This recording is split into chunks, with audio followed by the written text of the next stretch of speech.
The next frontier for human spaceflight is obvious.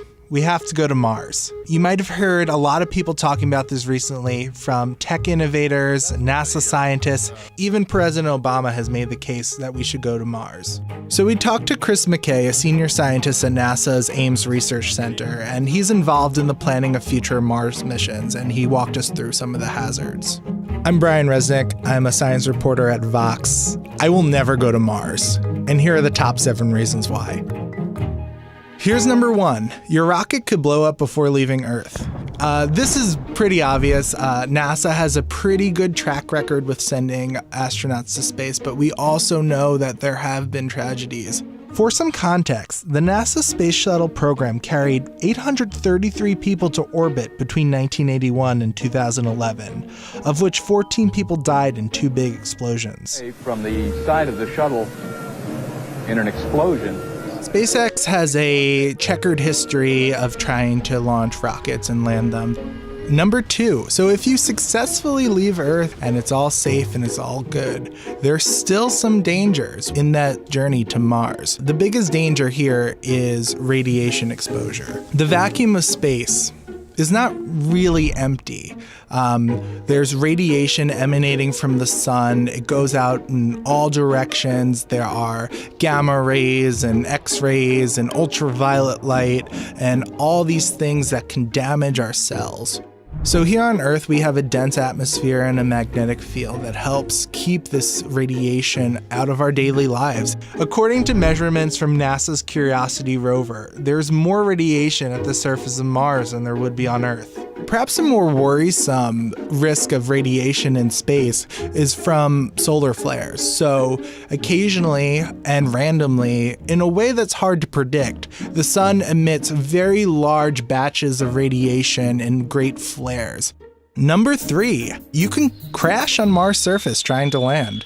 One thing about landing on Mars is that the atmosphere is a lot thinner. That means there's a lot less of a cushion. Another way to think about it is there's a lot less friction in the atmosphere that will naturally slow your spacecraft down. Basically, you would need a system of rockets to help you land smoothly on Mars. We saw with the Curiosity rover that was an incredibly intricate and choreographed maneuver to get just that 1-ton rover down onto the planet. Could you imagine getting 6, 7, 10, 100 humans down onto that planet? You would need a very complicated, very sophisticated, and very well-tested system to help people descend down to the Martian surface. Number 4, Mars's low gravity might wreak havoc on your bones and muscles. Many astronauts who spend 6 months or more on the space station have vision loss that doesn't get corrected when they come back down to the Earth. There was one astronaut that went from perfect 20/20 vision to 2100 vision just in 6 months. Other things that happen in the microgravity of space is that your muscles start to deteriorate, your bones start to deteriorate, and this can be staved off by some regular exercise. But NASA really hasn't found a complete solution to this problem. Think about a 6-month voyage to Mars. Once you get there, the Martian gravity isn't as strong as Earth's. It's not as light as you would be on the moon.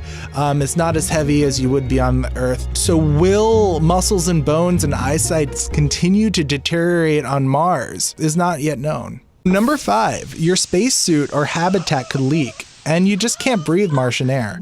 Pressure of Mars's atmosphere is just a fraction of the pressure of the Earth's atmosphere. Your house on Mars would be like the cabin of an airplane. Any crack in your house, any slit in your spacesuit will lead it to depressurize, and that's an obvious problem. Mars is filled with dust and dirt that just gets everywhere. It could quickly clog all of your intake vents. It could quickly destroy some of your electronics, and people could die if you inhale it. So the dream is that one day we could potentially breathe Martian air. This is an idea that has long obsessed science fiction authors. It's called terraforming. And the idea is that maybe we can change the Martian atmosphere to be more like Earth. We could start some global warming on Mars and raise the temperature of the planet and trap more greenhouse gases in.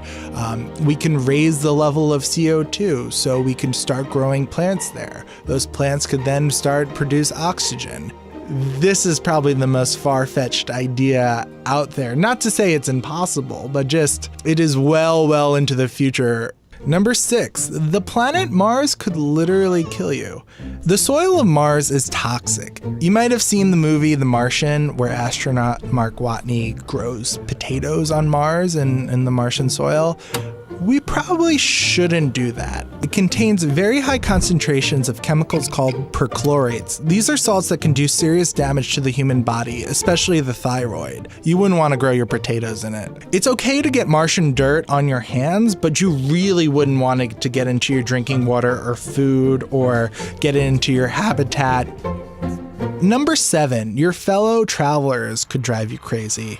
So this has been a surprising challenge for NASA to learn and to get over. Like, how do you craft a crew for a spaceship that will be alone with each other for months on end and also be the only human beings on an entire planet for perhaps months or years and spending only their time with one another? If there's going to be a mutiny or if there's going to be interpersonal strife on Mars, that is a element that could be the riskiest of all. There was this project called Biosphere 2 in 1994. Living in it was supposed to be like living in a space colony. It was a 7-person crew, and they split it up into warring factions, and the mission had to end prematurely. So it will take some calibration to find who are the right people for this type of mission. The first people who go to Mars should go with the expectation that they might never come back. But that hasn't stopped explorers for centuries. There's always going to be a drive in humans to go places we've never been before. And for the most part, that drive is something that has aided our survival at times. So will the risks on a trip to Mars be great? Absolutely. Should we go? Absolutely.